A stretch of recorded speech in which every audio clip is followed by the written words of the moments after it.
Corona virus কারোর হয়তো একবারই হয়েছে, কারোর একাধিকবার হয়েছে, কারোর একাধিকবার হয়েও কিছু হয়নি, কারোর একবার হয়েই মারা গেছে। ঠিক আছে, সেটার এরকম হচ্ছে বিষয়। মানে যেহেতু শরীর ম্যাক্সিমাম এক একজনের এক এক রকম, তার উপর ডিপেন্ড করে।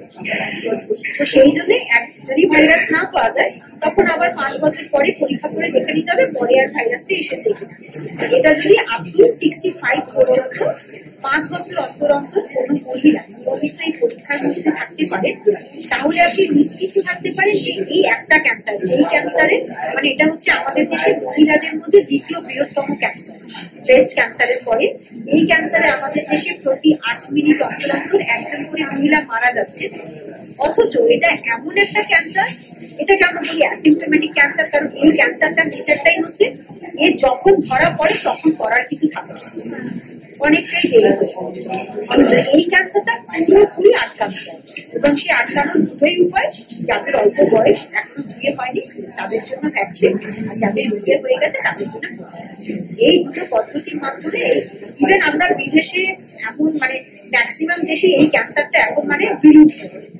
যেহেতু বিদেশের দেশগুলোতে এই ভ্যাকসিনেশন আর এই পরীক্ষাটা বাধ্যতামূলক, সেখানে মানে ব্যক্তিগত চয়েসের কোনো ব্যাপার নেই। ওখানে থাকতে গেলে আপনাকে কিন্তু ভ্যাকসিনও নিতেই হবে, পরীক্ষা করতেই হবে।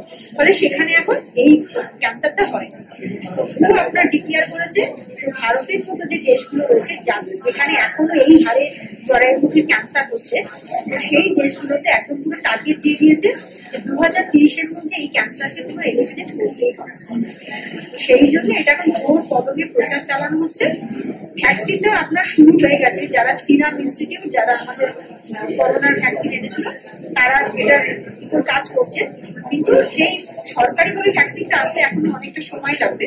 ভ্যাকসিনটা এখন প্রাইভেটেই দেওয়া হয়, যার জন্য এর দাম অনেকটা বেশি। তিনটে বলতে আপনার যদি বয়স 18 মধ্যে হয় তাহলে 2 ডোজ, আর উপরে হলে 3 ডোজ। আর এক একটা ভ্যাকসিনের দাম আপনার 3600। আর সবচেয়ে বড় কথা এই যে এইচপিভি যে ভ্যাকসিনটা, অর্থাৎ যেই ভাইরাসটা এগেইনস্ট এই ভ্যাকসিনটা দেওয়া হচ্ছে, এই হিউম্যান প্যাপিলোমা ভাইরাস থেকে মেয়েদের আরো অনেক ক্যান্সার হতে পারে। যেমন আপনার anal cancer, vaginal cancer, vulval cancer, oral cancer, throat cancer. তো এই হিউম্যান প্যাপিলোমা ভাইরাস থেকে আর যা যা ক্যান্সার হওয়ার রিস্ক থাকে, এই একটা ভ্যাকসিনের মাধ্যমে কিন্তু আপনি সমস্ত ক্যান্সার থেকে নিজেকে প্রোটেক্ট করতে পারেন।